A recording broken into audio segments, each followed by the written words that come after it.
Hello friends, welcome to my channel lesson plan and teaching classes. Friends, मैं निशा चौधरी आज लेकर आई हूँ एक और नया लेसन प्लान जो कि आपका है 9th। और मैं बात करूँ, ये जो लेसन प्लान है ये आपका माइक्रो टीचिंग के लिए है। इससे पहले मैं 8 लेसन प्लान माइक्रो टीचिंग के और मैंने अपर प्राइमरी क्लासेस के लिए और प्राइमरी क्लासेस के लिए यानी 1st to 5th क्लासेस के लिए भी लेसन प्लान बनाए हुए हैं। और अगर आपको वो देखने हो तो डिस्क्रिप्शन में आपको उनका लिंक मिल जाएगा, अब वहाँ से जाकर ज़रूर देख लीजिएगा। अगर मैं बात करूं आज के लेसन प्लान की, जो आज का लेसन प्लान है वो मैंने बनाया है कक्षा 3rd के लिए।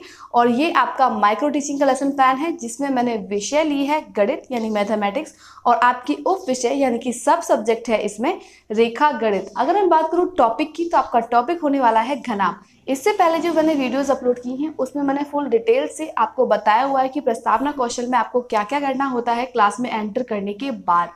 तो आप डिस्क्रिप्शन में जाकर प्रस्तावना कौशल की वीडियोस को जरूर देख लीजिएगा। तो चलिए शुरू करते हैं। आज का जो लेसन प्लान है माइक्रो टीचिंग का, उसमें मैं कौशल का यूज करने वाली हूँ प्रस्तावना कौशल। प्रस्तावना कौशल आपको अच्छे से आना चाहिए, इसीलिए मैंने प्रस्तावना कौशल के ऊपर 3-4 वीडियोस बनाए हुए हैं और अलग अलग टॉपिक्स पर बनाए हुए हैं। तो आप इन वीडियोस को जरूर देखिएगा। तो सबसे पहले हम लिखते हैं किसी भी लेसन प्लान में घटक। तो घटक में मैंने यहाँ पर 4 पॉइंट्स लिखे हुए हैं, जिसमें पहला है छात्रों में गणित के प्रति रुचि जागृत करना। सेकंड पॉइंट है आपका छात्रों में कल्पना शक्ति का विकास करना। थर्ड पॉइंट है आपका छात्रों में चिंतन शक्ति का विकास करना। फोर्थ पॉइंट है आपका छात्रों में स्मरण शक्ति का विकास करना। यानी कि जो भी आप लेसन प्लान बना रहे हैं उसमें कौन कौन से घटक है वो आपको लिखने होते हैं। उसके बाद फिर नेक्स्ट मूव करते हैं, दूसरा है आपका प्रश्न घटक। तो प्रश्न घटक में भी मैंने यहाँ पर 4 पॉइंट्स इंक्लूड किए हुए हैं। फर्स्ट पॉइंट है कथनों एवं प्रश्नों में श्रृंखलाबद्धता। सेकंड, कथनों एवं प्रश्नों का पूर्व ज्ञान से संबंध। थर्ड पॉइंट है आपका उपयुक्त एवं समुचित अवधि विस्तार। फोर्थ पॉइंट है आपका छात्र ध्यान एवं रुचि आकर्षण। एक बात ध्यान रखना, मैंने पहले भी आपको बताया हुआ है कि ये जो यानी कि घटक, प्रश्न घटक और सहायक सामग्री और ये पूर्व ज्ञान जो होता है, इसके बारे में आपको क्लास में एंटर करने के बाद में बोलना नहीं है, लेकिन जो आपका लेसन प्लान है उसमें आपको ये सारे टॉपिक जो है ये इंक्लूड करने होते हैं। ठीक है, क्या क्या बोलना है वो मैं आपको बता दूंगी, तो आप देखते जाइए।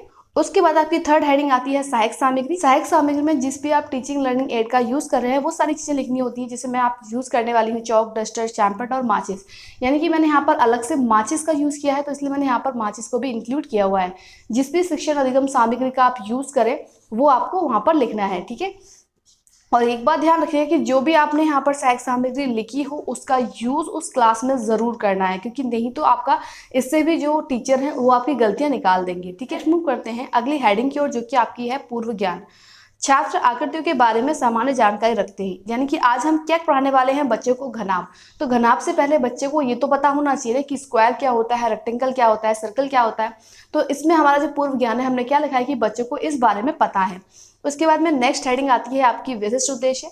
विशिष्ट उद्देश्य, जैसा कि मैंने आपको हर बार बताया है कि विशिष्ट उद्देश्य में जो भी आपका टॉपिक है उससे ही रिलेटेड ही आपकी लाइन्स है वो आएंगी। ठीक है, तो सबसे पहले आपको यहाँ पर लिखना है कि बच्चों को आकृतियों के बारे में पूर्ण जानकारी देते हैं। यानी कि इस लेसन प्लान के थ्रू हम जो बच्चों को क्या कहेंगे कि जो भी घनाभ पढ़ाने वाले हैं उसके बारे में पूरी जानकारी देंगे। ठीक है, तो प्रस्तावना कौशल का यूज कर रहे हैं तो उसमें प्रस्तावना प्रश्न तो आपको पूछने ही होंगे। तो नेक्स्ट हेडिंग आपकी आती है प्रस्तावना प्रश्न।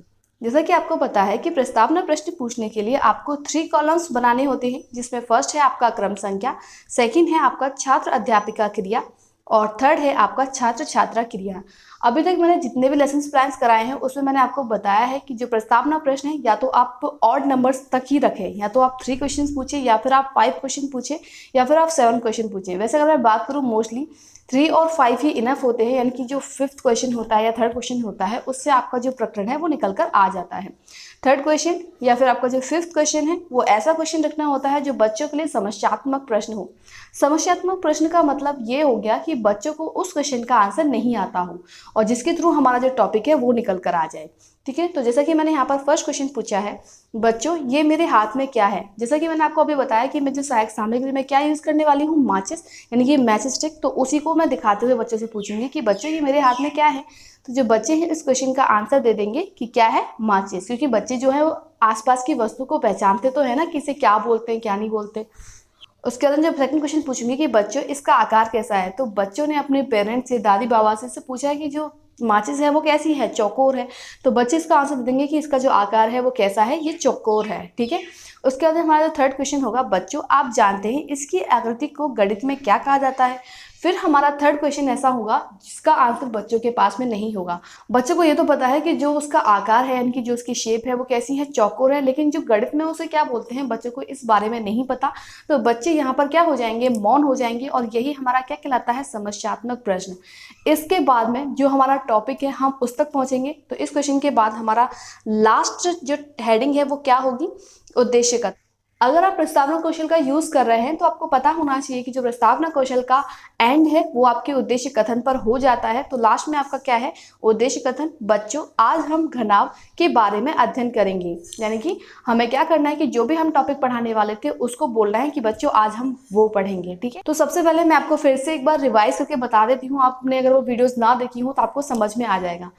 फ्रेंड्स, जब आप माइक्रो टीचिंग करने जा रहे हो तो आपके पास में चॉक, डस्टर, जो भी आप टीचिंग लर्निंग एड यूज़ करने वाले हैं वो, और लेसन प्लान की कॉपी, और आप वेल ड्रेस्ड होने चाहिए। आपकी जो भी हेयर स्टाइल है वो सही होनी चाहिए, एक टीचर के जैसी होनी चाहिए। उसके बाद में आपको क्लास में एंटर करना है, बच्चों को विश करना होता है, गुड मॉर्निंग और गुड आफ्टरनून व्हाटएवर। उसके बाद में आपको क्या करना होता है कि ब्लैक बोर्ड एंट्रीज फिल करनी होती है। सबसे पहले आपको 1.5 से 2 मिनट के अंदर अंदर जो ब्लैक बोर्ड एंट्रीज हैं वो आपको फिल करनी होती हैं। और ब्लैक बोर्ड एंट्रीज में मैंने आपको बताया हुआ है कि क्या क्या आपको फिल करना होता है। सबसे पहले आपको डेट डालनी होती है, फिर आपको डालना होता है विषय, फिर उप विषय, फिर जो भी आपका प्रकरण है वो डालना होता है। बस एक चीज़ ध्यान रखिएगा कि प्रस्तावना कौशल में जो आपका प्रकरण है वो सबसे एंड में डालना है। एंड में डालने का मतलब है कि उद्देश्य कथन के बाद डालना है। और आपको सबसे राइट हैंड साइड में आपको डालनी होती है कक्षा, किस कक्षा के लिए आपने वो लेसन प्लान बनाया है, किस कक्षा को आप पढ़ा रहे हैं। उसके बाद में कालांश, ठीक है, और उसके बाद में अवधि, यानी ये कितने टाइम के लिए पढ़ा रहे हैं। कालांश का मतलब हो गया कि आप सेकंड पीरियड में पढ़ा रहे हैं, थर्ड पीरियड में पढ़ा रहे हैं, वो कालांश लिखना होता है। ठीक है, उसके बाद में ब्लैक बोर्ड एंट्रीज फिल कर दी। अगर आप प्रस्तावना कौशल का यूज कर रहे हैं तो फिर आपको ये सारे क्वेश्चन पूछने होते हैं, इससे आपका क्या हो, उद्देश्य कथन, यानी कि जो भी आपका टॉपिक है वो निकल कर आ जाए। ठीक है, उद्देश्य कथन पर आपका लेसन प्लान खत्म होता है। कभी कभी हमसे ये मिस्टेक हो जाती है कि हम यूज तो कर रहे होते हैं प्रस्तावना कौशल का, लेकिन हम क्या करते हैं कि जो अपना टॉपिक है हमें लगता है कि हमारा प्रस्तावना कौशल बहुत जल्दी खत्म हो गया, हमारे पास में काफ़ी टाइम है, तो हम क्या करते हैं कि उसको एक्सप्लेन करने लग जाते हैं। तो इस बात का जो टाइम लिमिट है उसका बहुत ध्यान रखिएगा कि प्रस्तावना कौशल में आपके पास में बहुत सारा टाइम रहता है कि आप ब्लैक बोर्ड भी एंट्रीज भी फिल कर देंगे। ठीक है, प्रस्तावना क्वेश्चन में पूछने में कितना टाइम लगता है, 3 क्वेश्चन या फिर 5 क्वेश्चन। तो ये ध्यान रखिएगा कि आपका जो टाइम ड्यूरेशन है उसी में जो आपका उद्देश्य कथन है वो बोला जाए। ठीक है, तो फ्रेंड्स आज के लिए इतना ही।